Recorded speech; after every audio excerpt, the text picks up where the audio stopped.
about 10 to go. Hello and welcome. My name is David Paul from Going Beyond the Illusion, and I am with, as ever, my fabuloso business partner, Mr. Rob Yates, who sometimes I refer to as being Roberta, but that's normally on the weekend.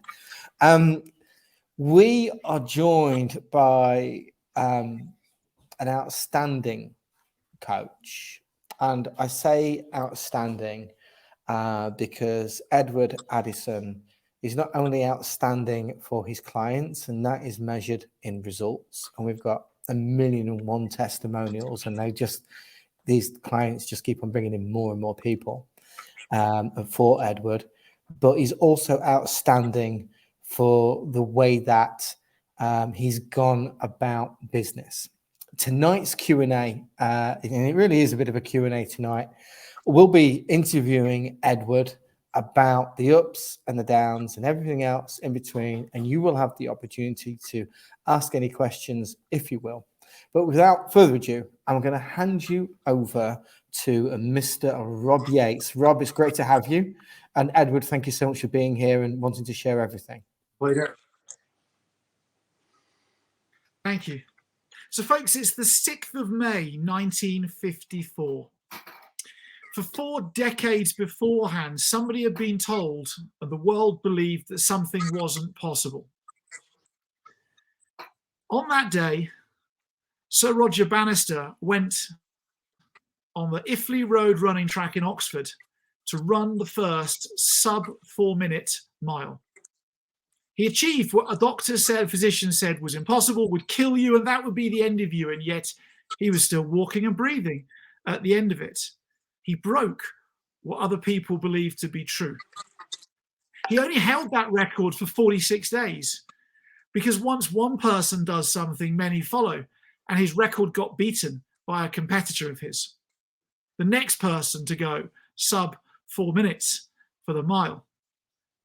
We fast forward ourselves 70-something years into the future, where now high school children who are into athletics consistently run a 4-minute mile, and I wonder how fast people can go.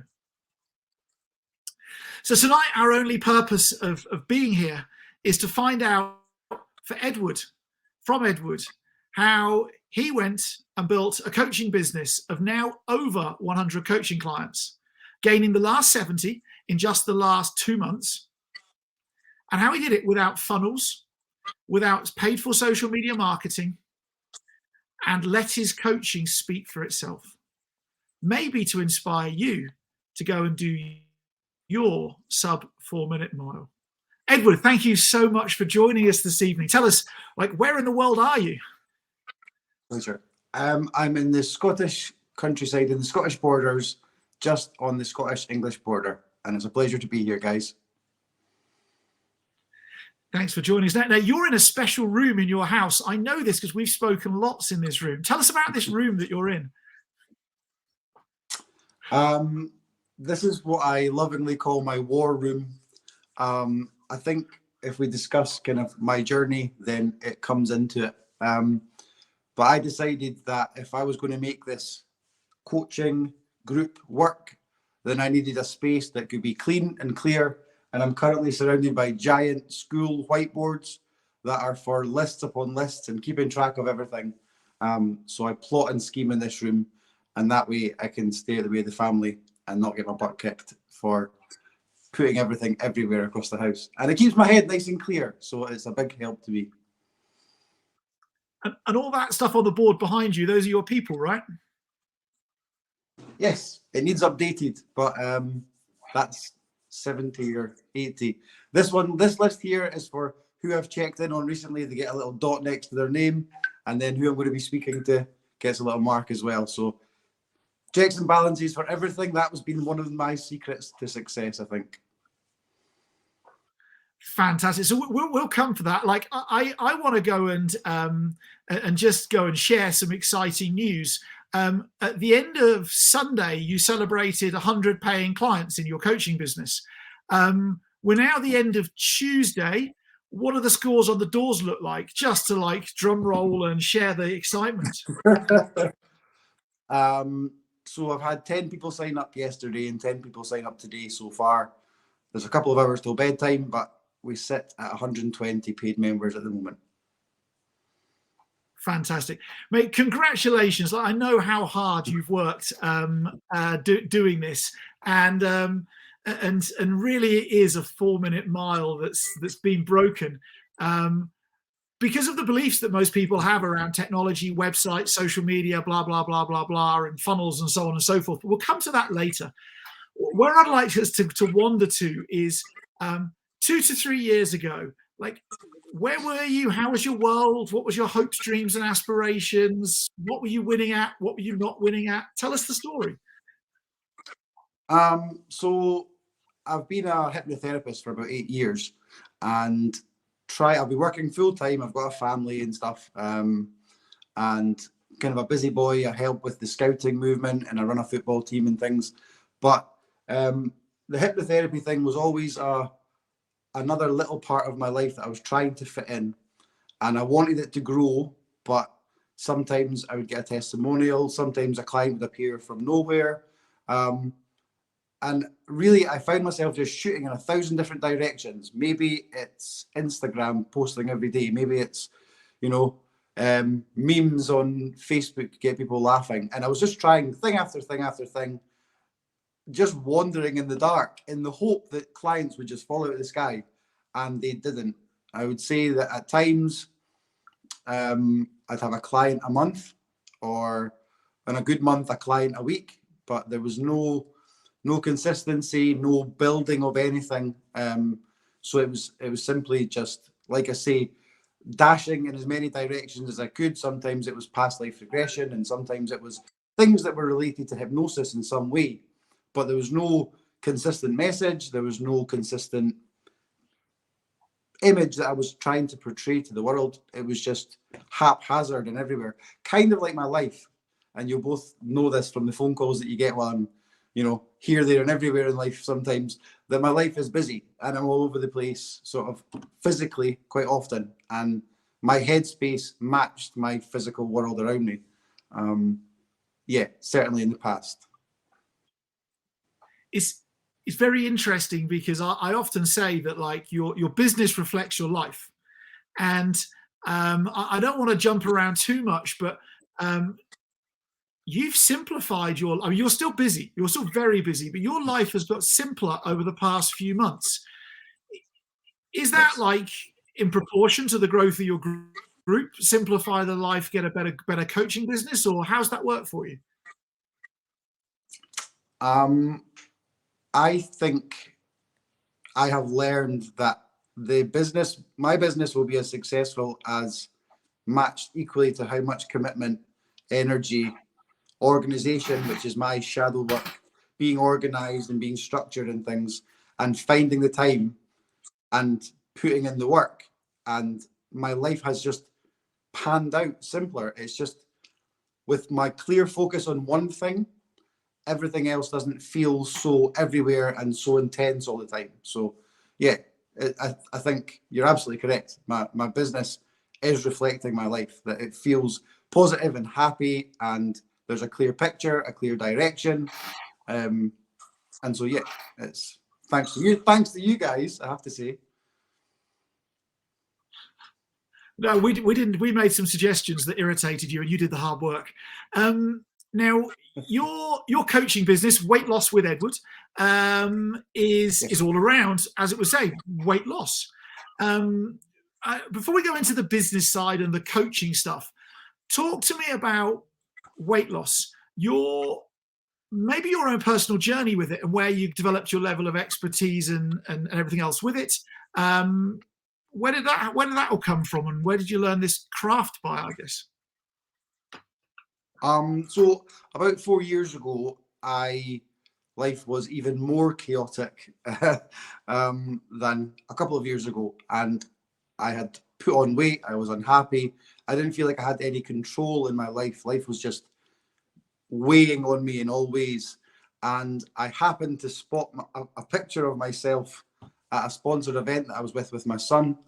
and I saw me, and that was the day that I decided to address my weight, just out of sheer horror and shame, I think, probably. But what I didn't realize was that as I started to learn about intermittent fasting and when to eat and what to avoid, I realized that suddenly I had something that I could control in my life. And that was when I eat and what I avoid. And so I quickly lost weight. I lost 52 pounds in 45 days, and threw myself obsessively into this one area of life that I could have a say in. And it just spread through across my whole life, that I started to take control back in different ways, started making small changes and then big changes.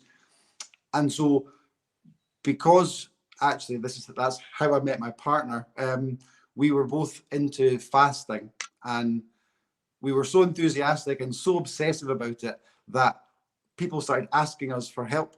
What routines, what would work, what should I be breaking fast with, blah, blah, blah, all the different stuff. And so people would come to us, and so we started coaching them. Not formally coaching, just answering these strangers that would get in touch, because we'd been asked to run a website about fasting because we were vocally so obsessed about it and enthusiastic about it. And so that journey has brought us, brought Jem and I as friends and people that shared this common thing, and then discovering that we were both therapists. And so life kind of went with that. And then actually it was Rob, David and I were having a conversation about the benefits of working with groups of people and how you manage different groups of people. And we'd kicked the ball around for quite a while on this sort of subject. And he was asking me, why are you so good at fasting and things? What skills have you got? What head side of the game? And I was explaining how being a hypnotherapist and having the skills and knowing about the importance of like motivation and enthusiasm in life, and all the little tricks and things like that, it made my journey easier for what I was trying to achieve in the health and food thing. And so I think David had said, so it's like a psychological approach to weight loss. Although there's nutritional stuff, of course there is. It's the head side of the game that is the make or break of people's success in weight loss. And I was like, absolutely, that's it. And that's actually where the concept was born, that yes, I am enthusiastic about nutrition. I could discuss compound exercises and, various things about weight loss till the cows come home. But really where my sort of professional expertise lies is helping people have positive, enthusiastic lives where they let go of their baggage, they smile more, and they have fun. Well, that's applicable to someone that I'm working with that has anxiety or a substance issue or wants to lose weight. And so, so it just kind of, it was born from my personal passion with health and weight loss and things like that, that just kind of married in nicely with what I do in the therapy room. And so Weight Loss with Edward was born. How did you find, so I'm a hypnotherapist as well. We both know that. We've spoken about this at length. And we know the power of hypnotherapy. And many coaches are not hypnotherapists, but they have toolkits that would enable them to help very many people with very many things, right? So they could help an ostrich with dyslexia all the way through to a manic depressive and anybody in between. Yes. And how have you found this journey, or what did you do to help yourself not go, I can just help everybody with anything? Because your group is very, very defined. It is weight loss. It is about a headspace of weight loss and allowing that emotional baggage to come off with the physical baggage at the same time. How was that for you, though, in terms of that? I'm actually willing to put some of this other stuff to one side. I mean, have you done it fully? Is it still ongoing? There's been a very strange process with that. Actually, hypnotherapist is a toolkit that can help with so many things. And so I had, there was trepidation, or there was fear about, if I lean too much into this thing, is it somehow not as serious as the serious therapy? Like, you come in and it's anxiety we're dealing with. And I've like grown to understand quite how wrong and how backwards I had that in fact, a symptom of many things is carrying a few extra pounds or having an unhealthy relationship with food or a dependence on food. And so my point of contact with people mostly these days happens to be around losing weight or sometimes gaining weight, shaping up, getting fit, whatever it might be. But actually that point of contact is where we then sit down and have a conversation and unpack all the things that I would have spoken to people about in my sort of dry therapy clinic, but just coming at it from another direction. And so, if I asked 100 people, how many people have anxiety issues and want to do some work on it? Everyone sits quietly, maybe one or two are brave enough to put their hand up. But if you ask 100 people, how many people would like to lose a few pounds and feel awesome? Many, many hands go up. And then opportunity comes to build relationships, and then the toolkit to deal with, insomnia. Why is there insomnia? Oh, there's anxiety.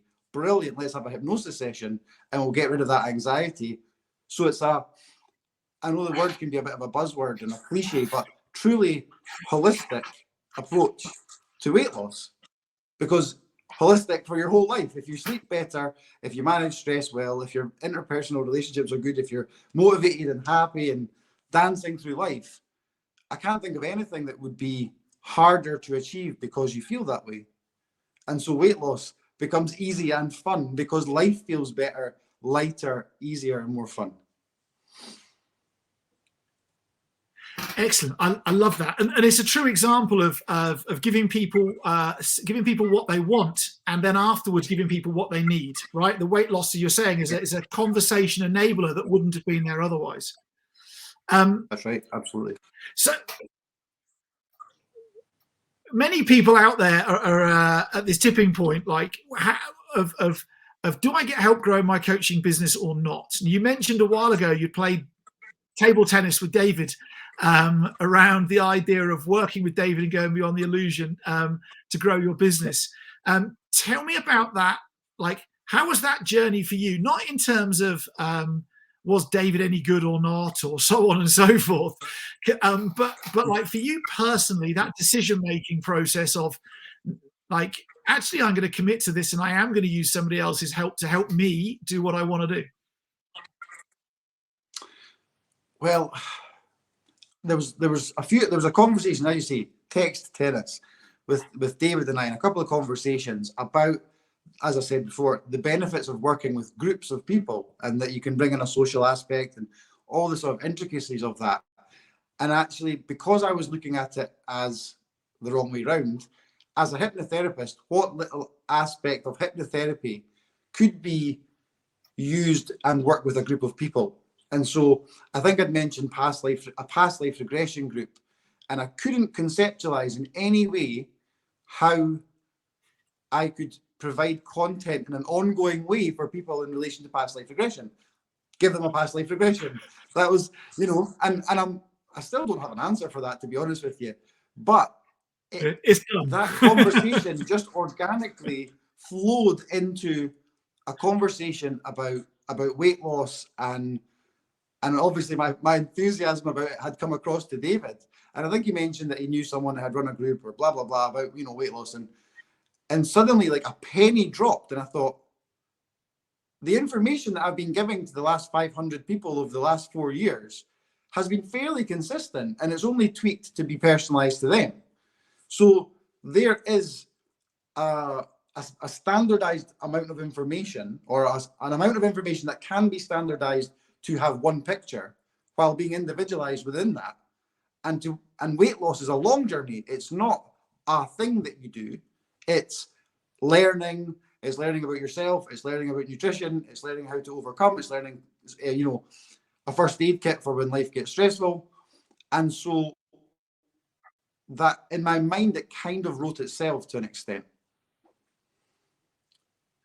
I underestimated quite. There's a whole bunch of questions. How big a journey There's a whole bunch of questions coming up.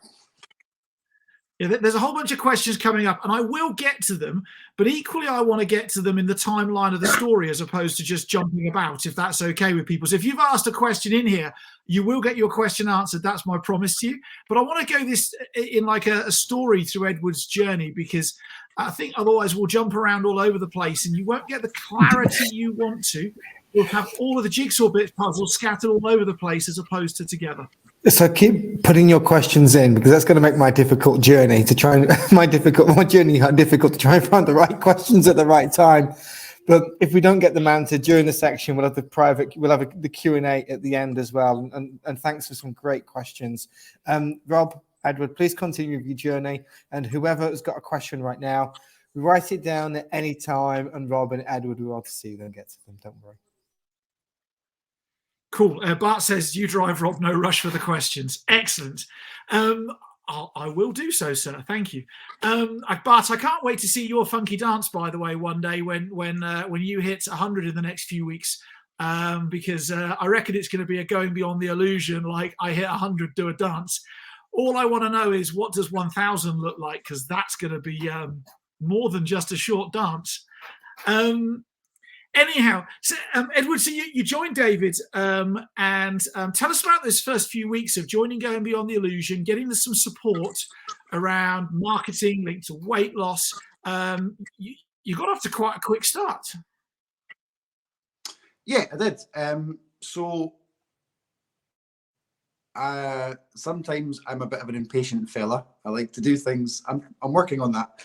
But when when it was recommended, start a group. If we're going to get going, start your group, And I didn't kind of stop to check, and I just made my group. I just created a WhatsApp group, and there it was. It was just like, it existed straight away. And because I'd helped a lot of people with weight loss in the past, and I know a lot of people.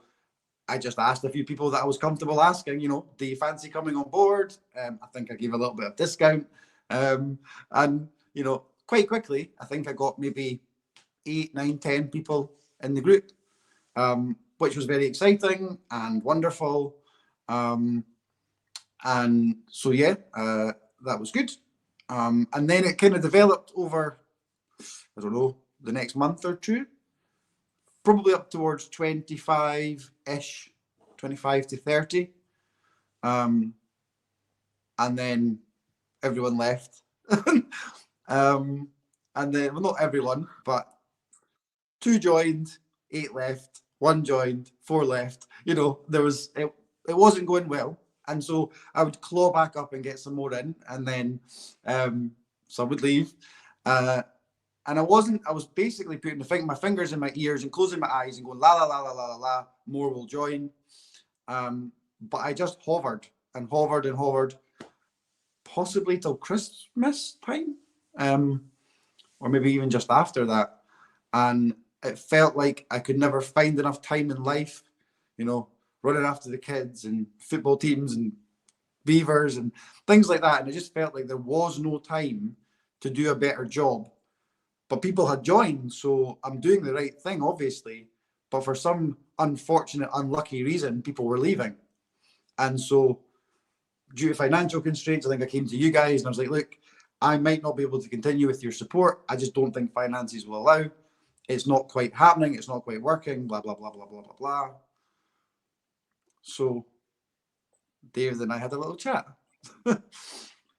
We'll come on to yours and David's little chat in a second, because that I think Bart asks, like, what was the tipping point at some point in time. We'll come on to that chat in a bit. So Tonya asked, what was your journey to reach people? And talk us. You mentioned at the start that you went to some people you knew. That was the first 8 or 10, right?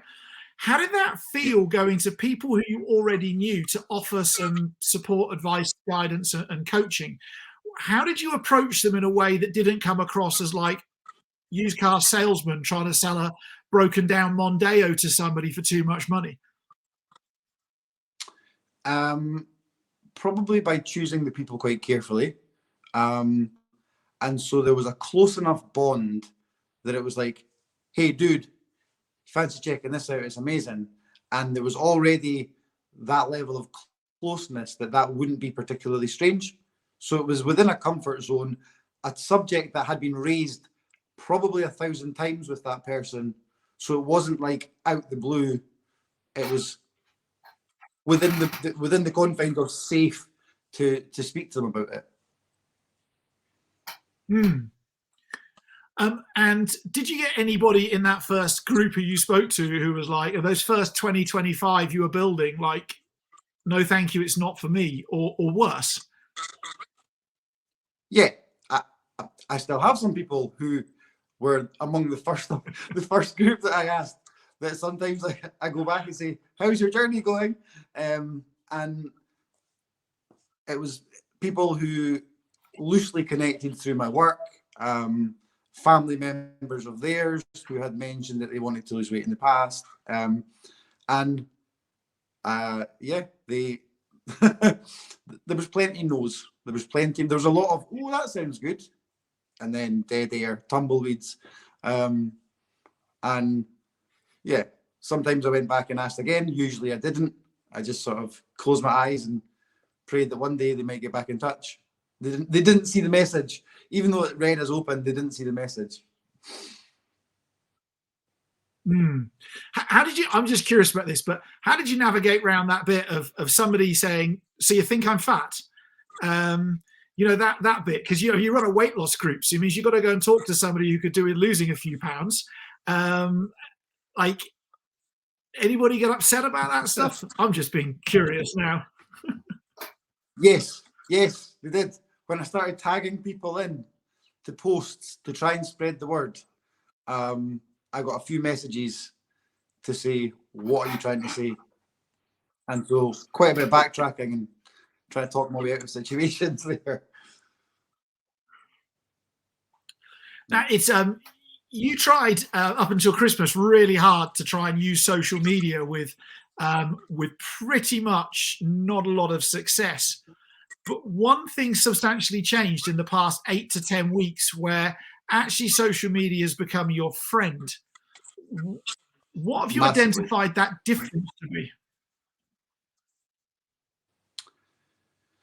So I thought that I could generate things that were good enough to draw people in. I don't believe that I can do that anymore.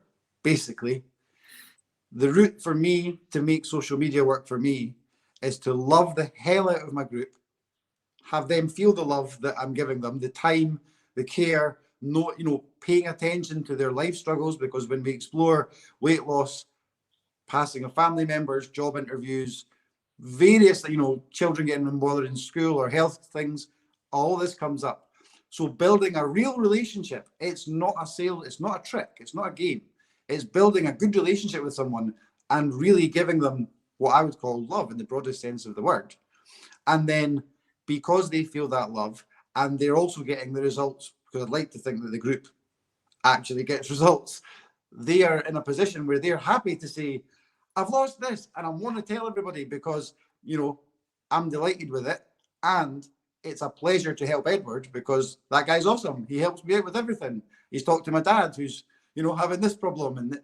And so there's a direct correlation between the more love and that's actually the answer to all of your questions. The more love I give to the group, the more I give of myself to the group, the more, as Rob and I discuss pretty much every time we speak, the more. So the more you give to it, the more that comes from it. And that's what's my social media page is every day, 2 or 3 testimonials from group members or sometimes from therapy clients, and then shouting people's results, them themselves, and tagging me in, or me doing it with their permission. And they love it, and everyone else in the group is singing their successes because the bigger the group is growing, the more love is shared among the community that is the group. So it's not me trying to give the love to everybody in there. It's starting to self-regulate the love, and the love is growing exponentially actually as the things go along. So it starts with what I do for the group, and then social media works for me. I think that's so interesting because I'm hearing several things there that go against like common thought around social media. The first is that you personally can't generate the content to bring you clients on social media, no matter almost how hard you tried. And yet, do a good enough job as a coach. 5 years. Yeah, that's it. But do a good enough job as a coach. Get the clients the outcomes that they desire. They will shout on social media for you, and that will bring you business. 100%. It's the truth. It's a fact. It's a fact. And then the other thing I notice is that all the posts you do these days, it isn't blogs, it isn't videos. It's literally a post saying, "Congratulations, Pauline, you've lost this much weight in these so many days. I'm so proud of you." Yes. My old sort of, is it your feed, or is that what they call it on Facebook? It used to be, "Come join my group, please. Discount off. Win a competition for a free month." It was me saying, "Please come to my group. Please come to my group." And I felt embarrassed that my family were seeing me. I didn't even think of it as begging, but me always punting my group. Now, it's still about my weight loss group all over my social media, but I am completely happy. I'm delighted with every post that every single day there's usually 2 or 3 big losses, big celebrations, all, so I'm delighted with the content because I think, bloody shout it from the rooftops, you're doing amazing, which only helps with their confidence and their self-esteem and putting themselves in the world, which is part of, growing self-value and not wanting to hide in the shadows. So that's the holistic approach to weight loss that I'm talking about, that it's healing all of you. And one of the byproducts of healing all of you is that you lose some weight because you no longer feel the need to comfort eat. That sort of thing. Cool. So I'm going to come to Heidi's question in just a second, but I want to go and play with something Bart asked a little while ago. And Edward, your journey's been one of two halves, and you alluded to it, right? There's like the September to end of January period, where you kind of got up to 38, then dropped to 23, then you got up to 32, then you dropped to 24. It was a battle. There was then a turning point with it was actually a Facebook Messenger message, I think, from David, and then we've had a bit of rebuilding and then 2 months worth of acceleration. But how are you viewing that group up until sort of end of January time, until you said, "I want out"? And Dave is like, "Well, of course you do, blah, blah, blah, blah, blah." We'll come on to the blah, blah, blah bit afterwards. But what was your then perspective on the group? My then perspective on the group was, it's good enough. It was bare minimum input and hopeful expectation that people should stay. That's true. And I wasn't sitting thinking, haha, I'm doing nothing and they're staying. I wasn't like feeling like a snake oil seller that's successfully doing this scam. I was complacent. That's what I was. I was complacent. There's an interesting thing that happens to everybody, and this does kind of link to Heidi's conversation, is that there is a logical approach which says they're paying, in your case, Edward, I think $1 a day or £25 a month, and that means you don't have to give them any value or any love. Like, it's a low-level service, it's a low-level price for a low-level service. And It's interesting that produced a battle of a business as opposed to a delight of a business for you. Tell us about the conversation with David. Let's just get it out there. Well, maybe I can tell you what I said roughly, and maybe David could tell you what he said. I'm not sure. No. Okay. Well, then I can rephrase it as carefully as I can. So I see there's 2 parts of my business. There's up until that conversation, and then there's since. Absolutely night and day. And so I was making excuses. I was blaming work, life, finances. It's too much to expect to speak to group members all the time. It was all basically bratting, as I would call it. It was trying to blame someone else for my shortcomings, wherever that might be. That might be, like I say, commitments with the children, working too many hours, whatever, many things. And because it was failing, and because I was paying for the service, and because it wasn't as successful as I would hoped it would have been, then finances were getting to a point where I genuinely couldn't afford to pay. And so I wanted to continue. I thought I could battle on with it, but I felt like life was just pulling me in 1,000 directions. I was always exhausted. I was always chasing my bum, just running from place to place, always feeling like panicked and scatty. And so I think I approached you guys, or I approached David and said, look, the numbers aren't going up. It's not happening. This is the cold hard facts of my life at the moment. I think unless the group grows, I'm going to have to just step out for now, guys.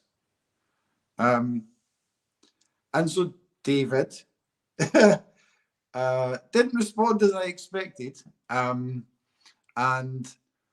delivered succinctly some home truths. I said, About... I'm in your group and your group is shit and I don't even follow it. Yep. There's your problem. And you went, ooh. Yep. Yep. And there was more about taking responsibility, not giving enough to the group, about making it a priority if you want it to be a success, giving the project the love, giving the people in the group the love that they require for it to be worthwhile. That my attitude was one of scarcity and what's the minimum I can put in. It was about excuses. It's somehow it's your guys' fault, or it's my work's fault, or it's finances' fault, or it's Facebook isn't working as it should be. I think I'm being, shadow banned. Anybody else's fault. And basically David said, no, it's your fucking fault. And I had to go away and reflect honestly. And he was absolutely spot on correct. Absolutely. And I preach personal responsibility in every therapy session. And here's me saying, it's not fair, like a 3-year-old saying, it's not fair. The world is not giving me everything that I deserve because I've made this group. And the holes that he pointed out were like the side of a barn. That's how big they were. And so I was letting my members down. I was letting me down. I was letting you guys down. And I was just doing a shit job of running a good group. Disclaimer, I don't always kick everybody's ass that way. He deserved it. Yeah, that's true. And so we'll come on to that was the week the war room was built. Sorry. Yeah, we'll come on to running a good group. We'll come on to running a good group in a minute, but I want to pick up something that Heidi's asked here. So when that happened, it would be fair to say that you had emptied your contacts, friends and family's list in terms of like who to come and join the group. You've probably been through, I'm guessing that 60-ish group members by that point in time. You'd step forwards 8 and then 5 had gone and so on and so forth. Where or how did we find the next people? This group that came from this 30-ish number through to this 100-ish people, where did they come from? You and I were discussing how to make contact with people who wanted to lose weight and how to give them a taste of the value of what I can offer without any great cost to me, but give them enough of a feel of it that it would encourage them, perhaps, depending on how good a job I did, to come on board. And so was born 15-minute free hypnosis sessions, mini sessions for weight loss. And I would gladly give up half an hour for a consult, but no one was coming for a consult. If you say free consult, folk were generally not getting in touch for that, really. But because we found something that was unique enough, it was different enough, and it was of quality, people pay quite a lot of money for a hypnosis session. So if they can come along and get that, or have a video call and get that, and they enjoy it, we both know how amazing you can feel after a hypnosis session, then they genuinely get something of value. And I get a platform to tell them about my group and to give them a taster of how amazing life can feel, because that's what 15 minutes of hypnosis can do.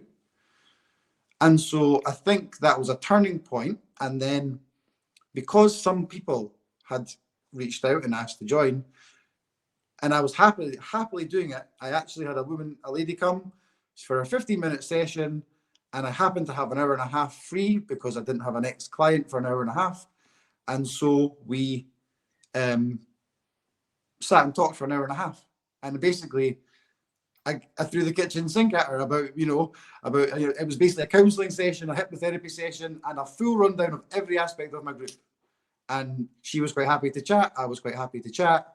And by the end of it, she signed up. And she also said, actually, would you like to come and work for my establishment? And also, I'm going to shout from the rooftops about this because I think this is fabulous. And so that started the momentum really quite quickly. And so doors opened because I happened to give a little bit of love. And because it was no skin off my nose, I would have sat and twiddled my thumbs, maybe sent a couple of emails for an hour and a half, made another cup of coffee. But instead, because I'd given this lady a little bit of value, rather than thinking I can squeeze £50 out of her if we just talk a bit longer or whatever it is, thought, well, just you guys keep saying it. Give love, give more love. You can't give too much. And when you do that and it's freely given, magic happens. Actual magic happens. I think the thing is that we're very used to today the word influencer, right? We're used to the word influencer. We think it's some chick on Instagram maybe or somewhere like that, right? And I think that we have to recognize that every client we have in our business is a legitimate influencer. And the more love we give them, the more love that influencer has to pass on to other people about us and then bring people towards us. There's another thing that started to happen with regards to reaching out to people, and that is public speaking, which I realize we've spoken about today.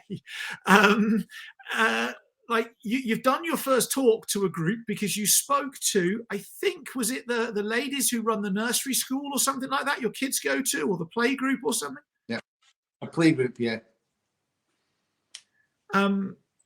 So tell us about your first talk. You spoke to the ladies who run the play group, said, hey, I do weight loss. Can I chat with some of your mums? What happened? Yeah.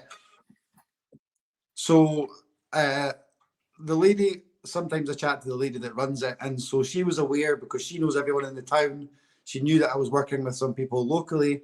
And so I said, well, do you think some of the mums might be interested in just a little talk about it?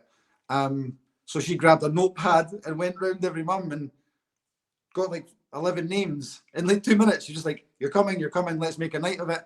And so it was born. And then 3 weeks later, the date arrived, and I don't get nervous too often. And I was nervous. They sat in a circle, so I didn't know where to stand. So I had to sort of navigate my way through that evening, shimmy them a little bit that way. And I spoke, and upon reflection, didn't do a great job.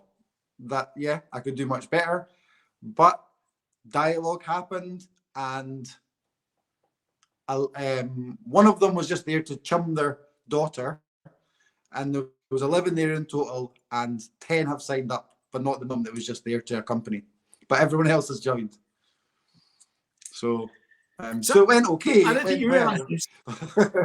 I don't think you realise David and I have both sold from stage, and I'm going to tell you that pretty much that's like a 97% conversion rate is exceptional from talking.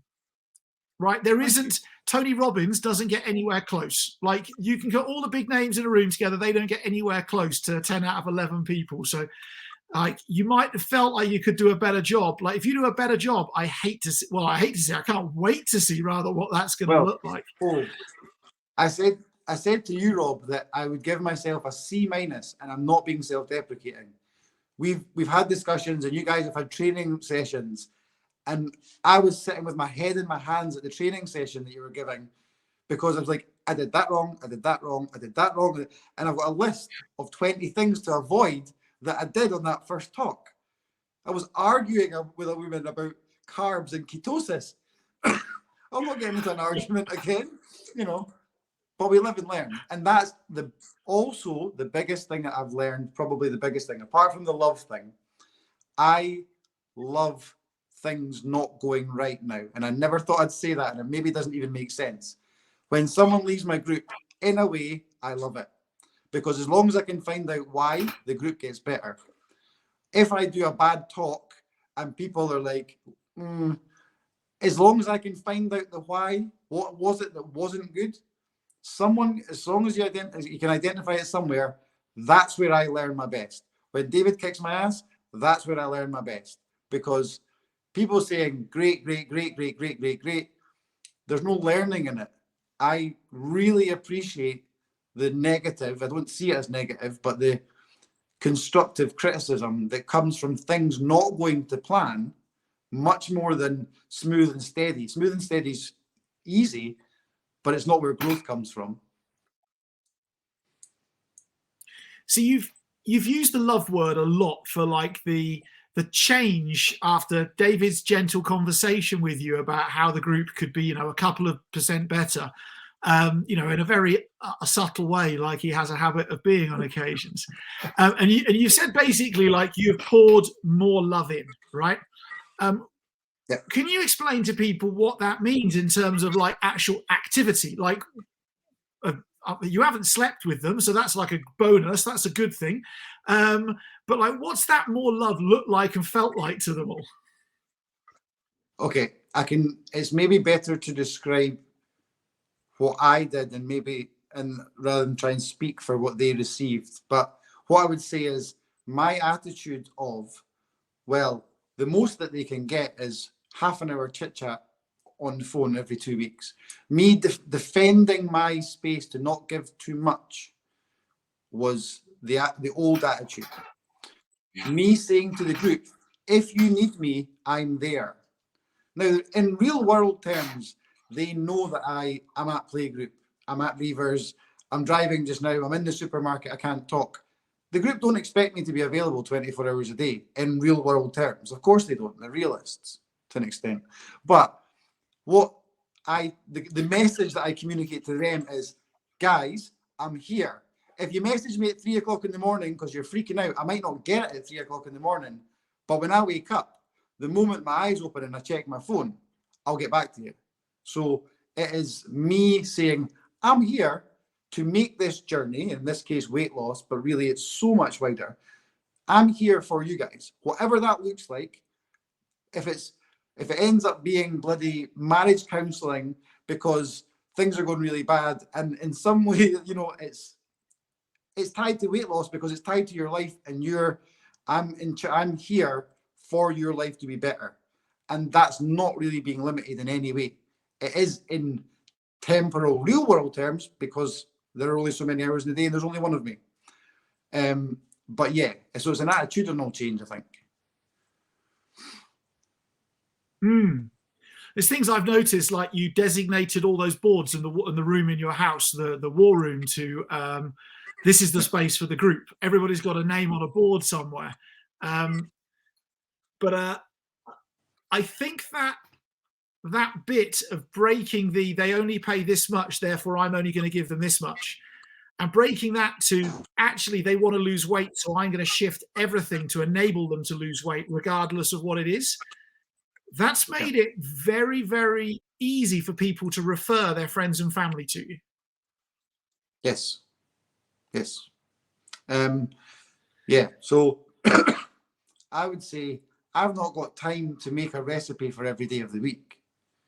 But instead, my mindset now is I've got a shared folder, a bank of 500 recipes, so at their leisure they can dip in. I'm not limiting what I give anymore at all. If if you need it, if I can perceive or I can feel from the group that something is needed, I'm providing it as quick and as hard and as brilliant, amazing and overwhelming as I can, because they feel that. They know that that's what's happening. They're like, holy moly, I've got low carb meal plans, keto meal plans, everything. Somebody messages in the group, has anyone got any lunch ideas? 30 seconds after I see that message, 100 lunch ideas just pops in the group. And we put it in the shared folder so that everyone can access it at a later date, or new members can get it who don't see the old chat. So I'm giving this everything I've got.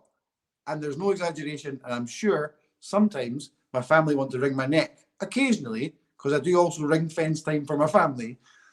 But I am obsessed with this because this is what I want to do. This is what I think I can reach. Maybe 1 million people. Maybe I can improve health, mental health, and knowledge about nutrition and well-being in Scotland by 10% in my lifetime. And I don't mind not there's a really cringe cliche that ideals are like stars, that you might never actually reach them, but like the seafaring man, they should guide you through your life. Like, I don't mind that I don't hit the target. I set the target so that I'm always working on and up. Does that make sense? 100%. There's something, Edward, that comes really, really powerfully across in what you've said there. And there's many out of all the things, but you mentioned about giving 500 recipes, right? For £25 a month to your members, like this huge amount of recipes. Coaches often forget about what their clients are paying for. And the reality is that if your clients wanted to go on ChatGPT, Google, or YouTube, they could get those 500 recipes for free, not from you. That'd be fair to say, right? Yes. So we often have this mismatch in our head about how much to give and how much not to give, right? Where's the line? Yeah. I'm going to say that you cannot give enough knowledge, because the knowledge you have, they can get for free. There is no value in the knowledge of a coach anymore. None. There is no unique information. You can buy it in a book on Amazon. You can read it on your Kindle. You can watch it on YouTube, ChatGPT. The list just goes on, right? So if we think we should hold back this exercise, what we're really saying is, I don't want this person, my client, to progress, right? Because 100%. The exercise you've got is free of charge on YouTube, right? There's nothing unique. And I think that's where the abundance scarcity mindset plays out for coaches. And I'm on a bit of one now. I'll come back to you in a second. But I think that's where the abundance scarcity mind is playing out in a misbalance, is we're holding back knowledge thinking that the client hasn't paid for it, where there's no value in that knowledge to start with. Right? Tell me, your clients, I mean, Julie asks, what success have you had of clients moving from the group into being one-to-one clients? How's that work for you? I mean, is it even, here's a question, there's two questions. How's it work for you? Number one, is it even important to you anymore? Number two. Means nothing to me. If someone needs my time, I give them my time. If they want to, and as much as it's really for them to feel that they're entering therapy, because how you frame things in your life is kind of connected to what outcomes you get. So if someone wants to come to me and say, I'd like to book 6 sessions of counselling because I actually am aware that I haven't got over my dad, we book them in and I say, well, half price, is that okay for you? For, my half price, my session fees. But actually the reality is, if one of, I have so many people in the group that don't get in touch, that I have to chase them because they're doing their thing, they're loving life, they love the group.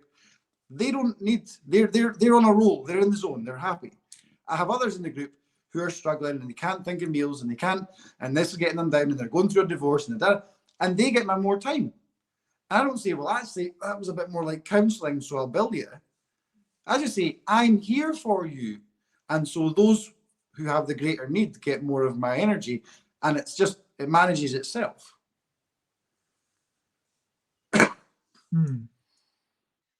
Cool. There's been a remarkable shift in you where at about 30 to 40, 50 people, it was how many can I convert into therapy, to a dream of one day thousands or tens of thousands, or you even mentioned 10% of Scotland and 1 million just a few minutes ago.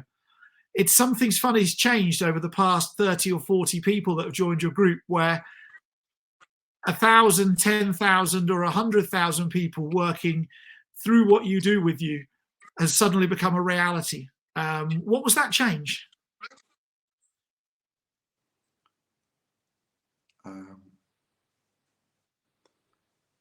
I don't know. I think the evidence in front of me that watching a model work, and as I say, you and I discussed, the more. So I'm doing what I'm trying to do when I'm at 30. I'm trying my best to love them as hard as I can and give them all the content that I can and blah, blah, blah. And then as it's growing, there's more people that are there to give referrals, as I'm still giving all the love that I can. And there's more people to put testimonials online. And then more people join the group. I give them all the love I can. And someone else maybe starts to overcome that was struggling in the group. So it all keeps moving, and a little bit more and a little bit more. And so there's a bigger pool of people to make referrals and a bigger pool of people to make, social media posts. And it gathers this momentum that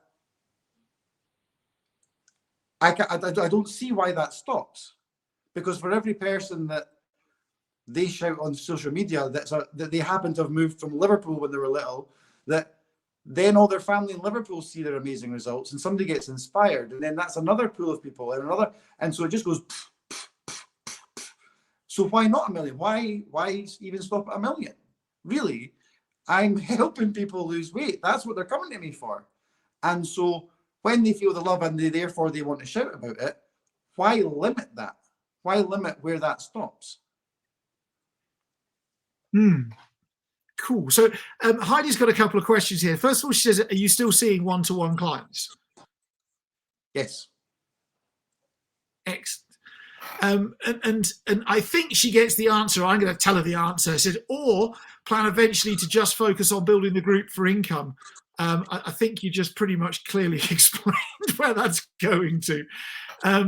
But she wants to know, can WhatsApp handle all that content without the risk of it disappearing? And I guess that's something you and I have spent this last weekend talking about disappearing stuff. What did we build in order to ensure your group members don't lose everything you put in WhatsApp? How does that work? We have a backed up Google Drive shared folder. And so not only has it changed my group for the better in a way that I can't even verbalize, so that rather than every new member having to get caught up on every old recipe and everything, also there's one library where every single question that is fact-based or information-based, there's an answer that all you have to do is before you introduce them to the group, you add the information and if you're looking for any information, it's in the description of the group on a link. And so it takes care of so much that it still boggles my mind after we've been discussing it the last few days. It blows my mind what that's going to be able to do. It's funny, WhatsApp groups can handle 1,000 people. And we quickly worked out that a Google Drive could work for 1,000 people. And then we just move on to another WhatsApp group. Yeah, 5 WhatsApp groups. 5 WhatsApp groups, 1,000 people each. Love it. Julie asks, is the amount of conversation in your group hard to manage? I have to think there is a lot with 100 people in one group. How do you manage that? Half the group, no. 60% of the group observe because they're not particularly chatty people. And so some of them will thumb. If someone says, I've just weighed and 10 kilos off, this month, someone will do a thumb. Not everyone will say well done. And actually, when someone does do that and there's 30. That's amazing. So proud of you. I think that people really like that. Generally, there are kind of conversation topics. We actually sit quietly for a few hours when people are at work. Often it goes quiet. Then someone will say, I'm having this for my lunch. Is that okay? And they've got a picture of it. And then somebody goes, well, beetroot's good in vitamins, but it's a bit high in carbs. And so there might be a little flurry of conversation, and then it'll go quiet again for 2 or 3 hours. And then you might get evening meal times, and 3 or 4 people are putting it on, or someone screenshots their walking app because they've walked 10K straight after their evening meal. And so a little bit of chat of that, maybe a slight giggle or whatever. And interspersed throughout the day, there's little videos or voice notes by me, just partly shooting the breeze, either introducing the day or just inviting people to reflect on the day that's been, encouraging them to have a good night's sleep, have a thought about what you're going to do tomorrow. Just carry on the flow of the group. And it self-regulates to a large extent, especially now with the shared drive, where not everyone's trying to explain what their thoughts are on a tangerine. If you want information on a tangerine, it's all up there,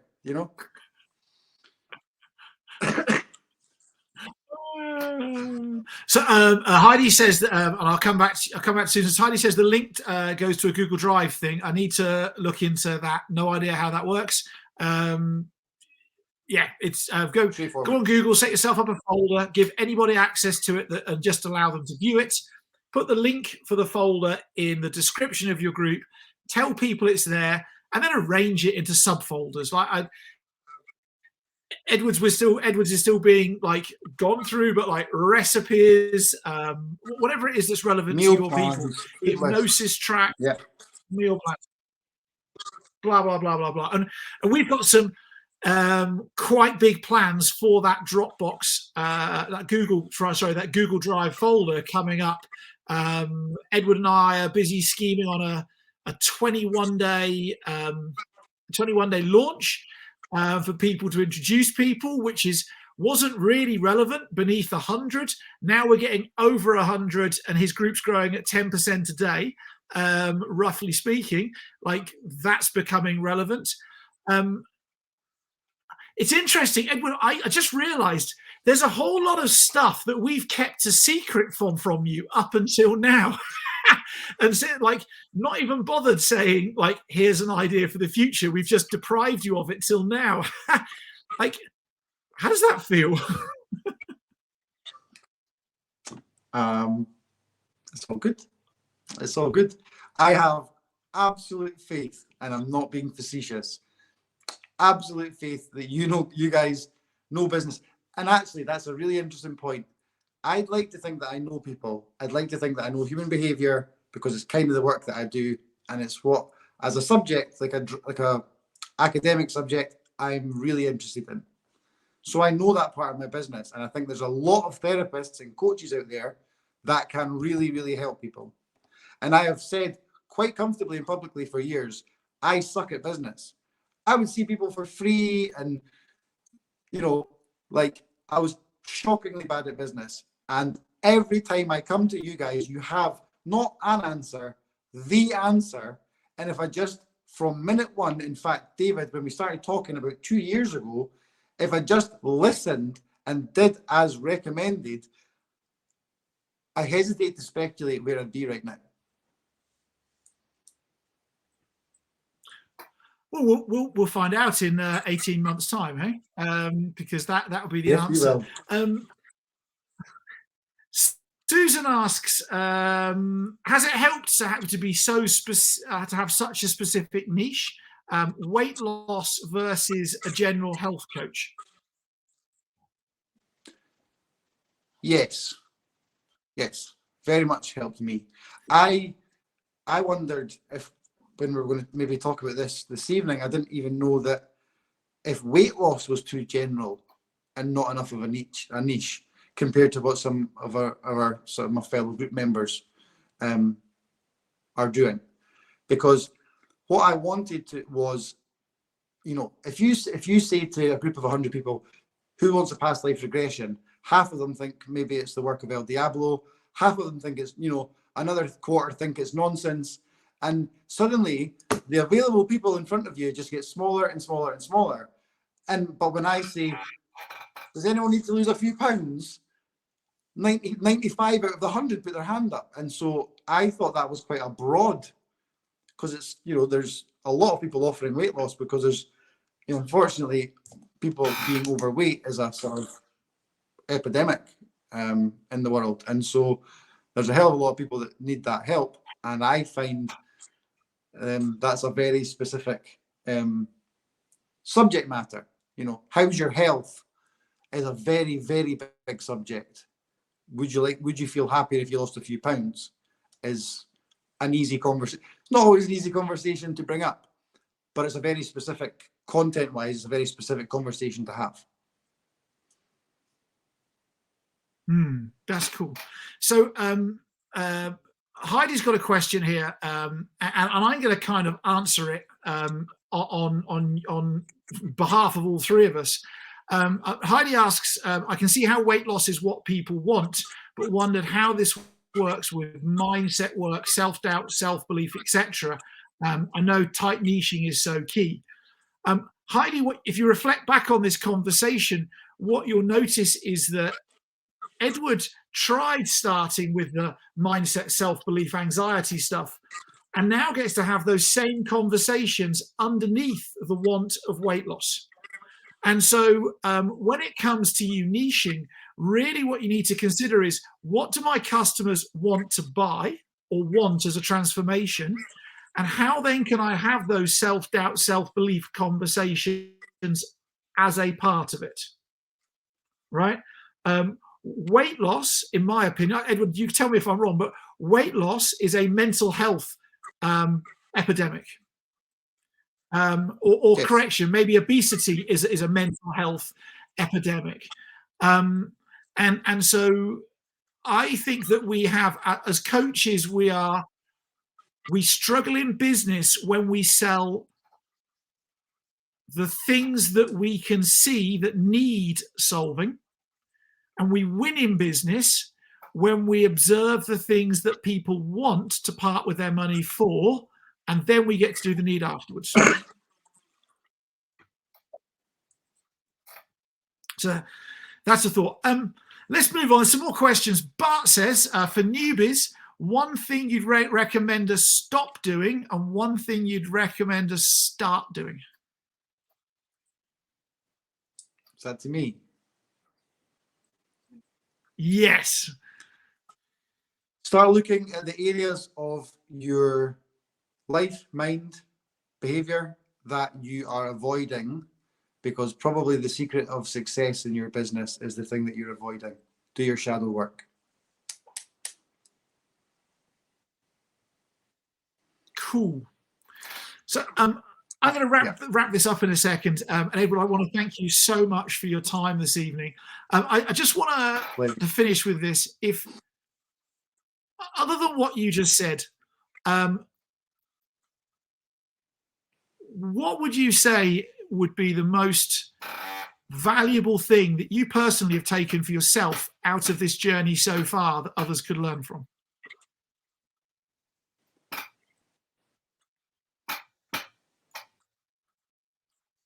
I want to say love it and enjoy it, but I think the reality is that until you get a modicum of success in it, it's hard to do that. It feels like a hard slog. I genuinely think, so for me, until I became organized, I couldn't be a success. And my whole life, you could ask anyone, admin wise and things like that, I've always been disorganized. Genuinely find what it is that you don't do. Like, is it talking to strangers? Is it filming yourself? There are certain things required to reach the public and to make your business a successful one. And there will be things that you haven't had to address in life and you're still getting a success, whether it's professionally or personally or whatever.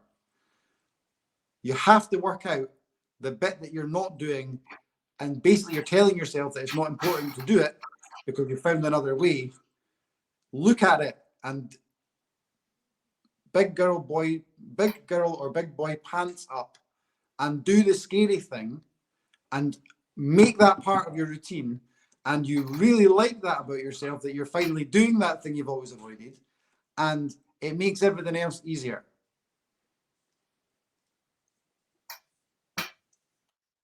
That's what's it.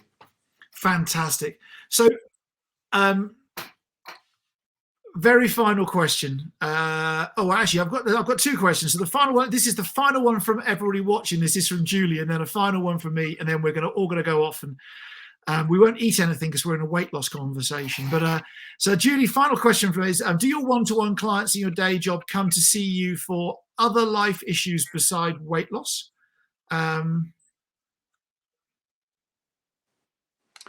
I don't have any more one-to-one clients for weight loss, because if you're getting in touch with me and asking about weight loss, you're joining my group. I have people that come to me totally separate from that, because, you know, I have a reputation as being quite a good, you know, kind of psychotherapist, hypnotherapist, kind of life coach. So they come to me because life's not working in some way. But usually if someone comes to me and says, I'm looking to lose some weight, I actually think the most successful way is not to sit down in therapy and address weight loss and fix it, because the long game, the nature of weight loss is that it's 6 months, a year. So we could have a fantastic weight loss hypnosis session. You walk out of the session feeling great and ready to kick butt. 6 weeks later, 8 weeks later, the same pressures of your job, the same pressures of your family, the same routine, you're living in it again. And it was those pressures that actually ended up driving the unwanted behavior in relation to food anyway. But have me sitting on your shoulder every day going, how are you doing? How are you getting on? Do we need to talk? Oh, how's your plan going? Oh, you've not lost weight. Well, why not? Let's find out. I'll go and do some research. Walking, holding their hand all the way of that journey is completely different and much better. So yeah, weight loss people, it's better to walk the journey with someone and a group and be that way for doing weight loss. But for phobias, insomnia, substance misuse, all the other human dysfunctions that I help people with, it's just booking a therapy session, as everyone did anyway. Cool. So the final question I've got, and then we're all going to wander on our way, is this model that David and I are busy guiding you through, right? And you're now 120 members. We think in our discussions, maybe 170 by the end of the week, by the end of Sunday. Let's see where it goes to. In terms of income and impact, what do you reckon? How much future is there in this model that you've got?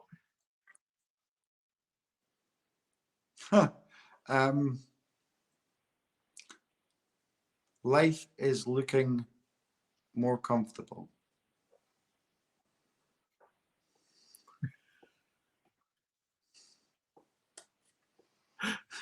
Excellent. Excellent.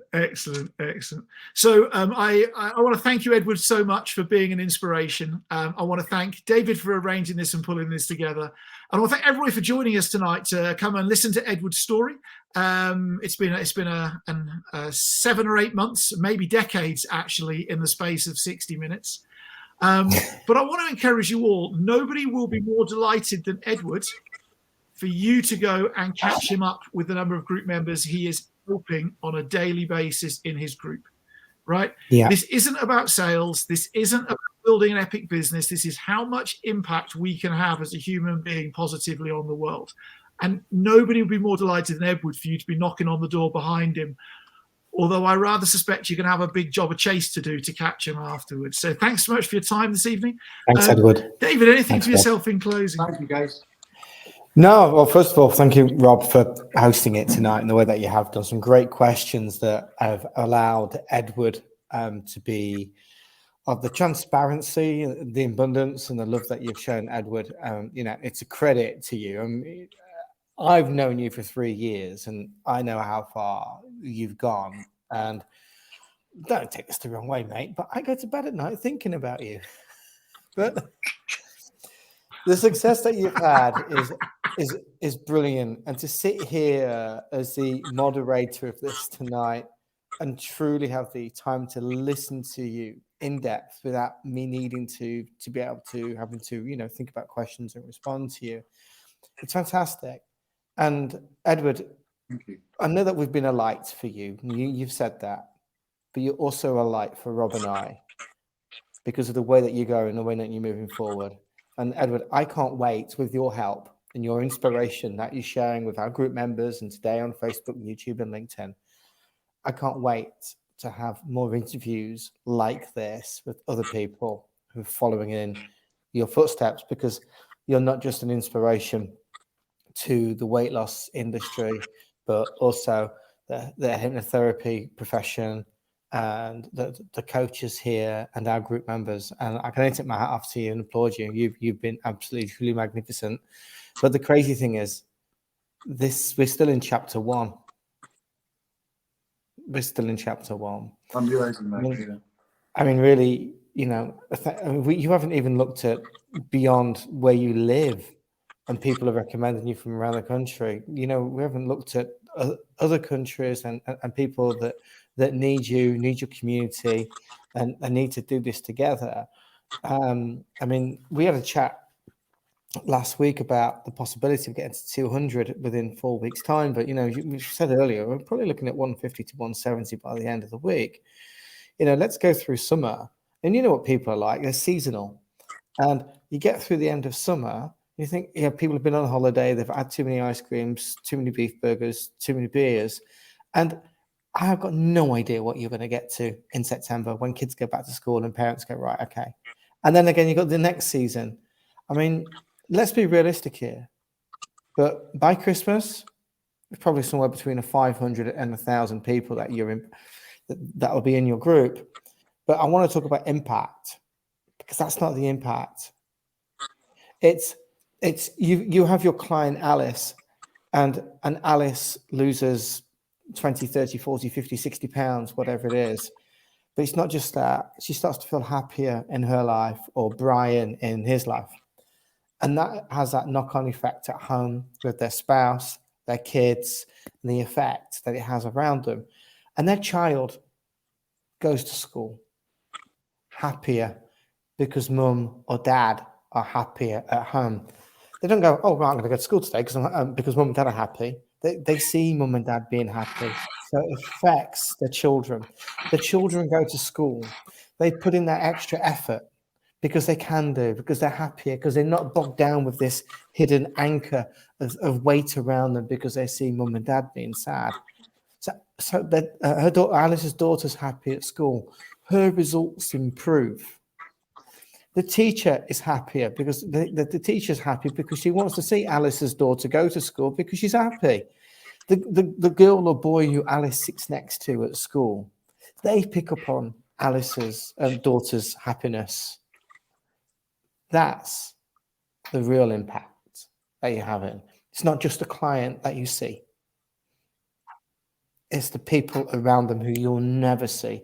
And right now, with 120 people, you're probably positively affecting a bare minimum of 500 people. And I want everybody to remember that, because we're all coaches or mentors or therapists or guides, and we're here on this planet to lead our light. And one of the great things that you do is, and we haven't really spoke about this too much, it was mentioned early on in the first 10 or 15 minutes, you are the transformation. And because you are the transformation and live the transformation, your clients believe in you. It's not just the content that you share or the time that you give them and afford them and the celebrations that you do. It's the fact that you are doing it yourself, and that makes you believable. And that is how I'm going to end my bit tonight. Rob, you've been amazing. But Rob, would it be right with you if we gave Edward the last word for tonight? And thank you, Edward, so much. Yeah. Edward, close us off. Guys, thank you for this opportunity. I'm unaccustomed to any accolades. So it's not very Scottish of me to take it with any grace. But quite simply, I would not be here doing what I'm doing without you two. And I can't express to whoever's watching this the gratitude that I feel towards these two. You have changed, you just talked about the impact of people that you don't even see, but I believe that what we have done together will change my family, certainly my immediate community, because what comes with some financial freedom and an ever-growing group of people for losing weight is opportunity to, as I say, affect health in Scotland, certainly, in my local community. And I would implore anyone who wants to grow their business to work with you two. And I can't say it any more than that. I can't, throw in a few cliches and stuff. All I can say is thank you. And till my dying day, I will be more grateful than either of you can realize. So thank you for this opportunity, guys. Just putting a few things up here. A few people are saying thank you to you. Thank you for the interview. Thank you from the heart. This is so brilliant. Ladies and gents, you've just had Rob Yates, and Edward Addison for the last hour and 20 minutes. If you're at home, give them a round of applause. Thanks a lot, everyone. Good night. Bye, guys.